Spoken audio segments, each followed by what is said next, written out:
자, 이번 토픽은 용수입니다. 농업에서 필수적으로 다루어야 할 내용이죠.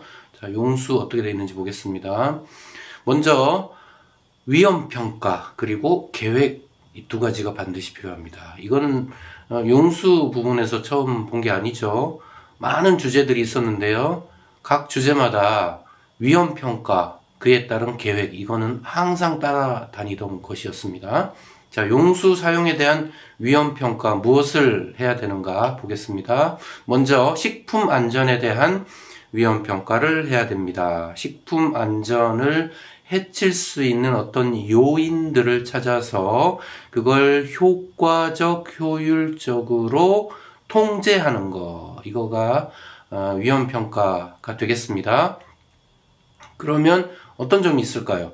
자, 재배 시 혹은 수확 후 관리, 이럴 때에 용수가 작물에 접촉하는가, 혹은 섭취 방법이 어떠한가. 자, 이런 부분들을 가지고 우리가 위험이 높다 낮다 이렇게 할 수 있을 것이고요. 또는 혹은 이제 물이 흘러가는 방향, 이런 거에 따라서 작물의 위치가 어디냐, 혹은 그 관계, 물을 사용하는 그 시기가 언제이냐, 이런 걸 가지고도 위험평가를 할 수가 있습니다. 자, 그래서 식품 안전에 관한 위험평가를 하고 환경에 관한 위험평가도 합니다. 두 가지를 항상 같이 합니다. 식품 안전에 관한 것, 환경에 관한 것. 자, 환경을 오염시킬 수 있는 요인이나 그런 위험이 있는가, 이 부분을 파악하셔서, 자, 이제는 이 두 가지 주제에 대한 위험평가가 이루어졌으면 그걸 기반으로 한 관리 계획이 세워져야 합니다. 자, 항상 이렇게 따라다녔어요. 모든 주제에 대해서. 자, 어떻게 했어요? 위험평가하고 위험평가 기반한 관리 계획을 세우는 것. 용수 부분도 예외 없이 나오고 있습니다. 자, 그 다음에 자, 요런 얘기가 나와요. 생산자의 법적 책임 범위가 농장에 국한되어 있죠. 자, 농사 짓는 사람이, 여긴 내가 농사 짓는 땅, 여기에서만 내가 환경 보전을 한다거나 어떤 법규를 지키면 되는 겁니다. 사실은 책임은 거기까지 있는 거예요. 그렇지만 농장 외 활동을 통해서 농장 내의 관리에 부족한 부분을 보완한다, 이런 점이 있습니다. 그러니까 아무래도 용수를 사용하게 되면 수자원에 대한 임팩트가 발생하게 마련이죠.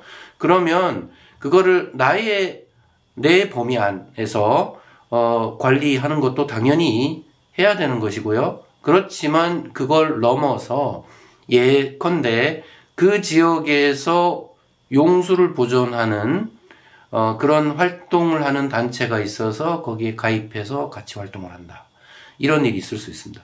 뭐 예컨대 우리 물 보호구역이 있죠. 상수원 보호구역, 이런 거 들어보셨을 텐데요. 그 물 보호구역은 거대한 저수지이거나 호수이거나 뭐 이럴 수 있어요. 혹은 그 위에 더 높은 상류 지역, 이런 것일 수 있습니다. 내가 농사 짓는 범위는 아니지만 그걸 보호하기 위한 활동에 동참하라, 이런 내용이 되겠습니다. 자, 다음으로 용수원을 어떻게 관리해야 하는가. 자, 허가받고 물을 써야 한다는 겁니다. 우리가, 자, 한국에서 농사를 지을 때, 물을 쓸 때 허가를 반드시 받고 씁니까? 그렇지 않은 경우들이 많아요. 예를 들어 지하수의 경우에도 어떤 그 깊이 이하의 개발이면은 사실은 사후에 보고하는 경우도 있고요. 허가 없이 사후 보고하고 그냥 쓰는 경우도 있고요. 저수지물은 개방되어 있는 거죠. 그리고 혹은 강물이나 냇물이다, 그러면 이건 공동자산이죠. 그렇기 때문에 누구나 사용할 수가 있습니다. 그래서 그 물을 퍼다가 쓰는 경우들이 많은데요. 어떤 경우에는 반드시 허가가 요구되는 경우가 있습니다. 예를 들어 아까 말한 그 지하수를 개발하는데 어느 정도 깊이 이상이다 그러면 사전 허가가 필요한 경우가 있고, 국가들에 따라서는 물이 너무 귀하기 때문에 농업용수라고 하더라도 허가받은 농부들만 그 물을 쓸 수 있는 경우들이 있습니다. 이제 그걸 지키라는 얘기예요.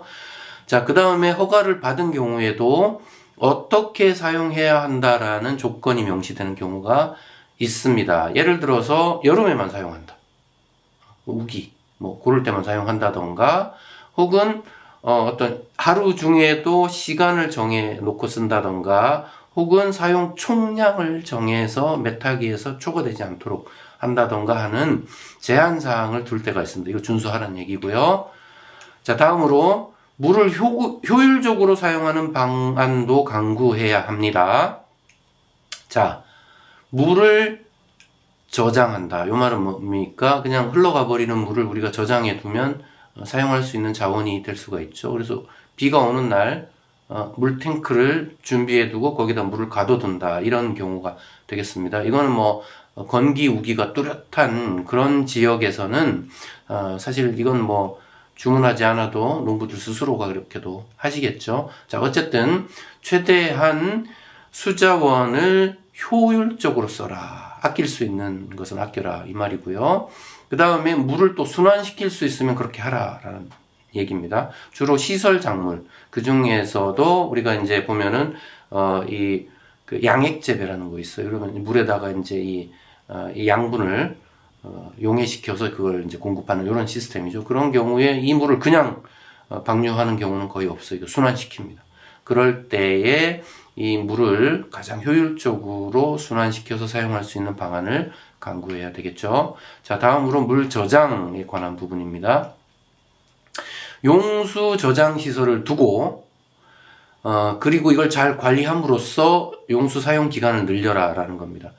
자, 물이 너무 풍부한 지역이다라고 하면은 필요가 없겠지만 사실 요즘은 그런 경우는 많지 않습니다. 전 지구적으로도요. 물은 부족한 경우들이 계속 생기고 있습니다. 우리나라도 그러합니다.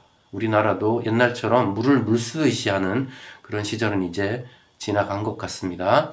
자, 그래서 물을 가장 효율적으로 쓴다라고 하는 것은 뭐냐면 아껴두는 탱크가 있어서 그래서 실질 용수 가용 기간을 최대한 늘리는 그런 방안을 찾으라는 그런 뜻이 되겠습니다. 자, 이런 부분들이 요구되고 있다라는 것입니다. 자, 다음은 식품 안전을 초래하지 않도록 저장하라. 물탱크가 있는데 오염된 탱크 그냥 쓰면 안 되겠죠. 아무리 1급수라고 하더라도 오염된 탱크에 넣으면 소용이 없겠죠.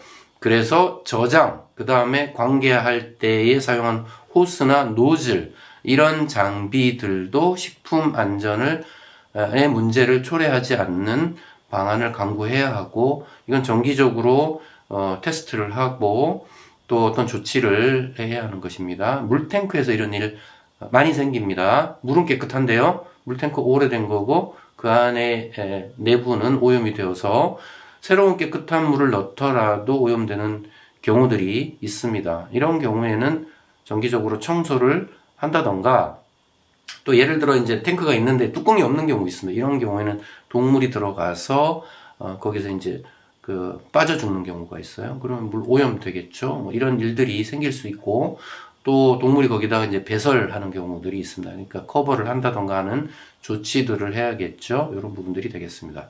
자, 여기까지가 물의 관리 부분이고, 다음 시간은 수질에 대해서 해보도록 하겠습니다.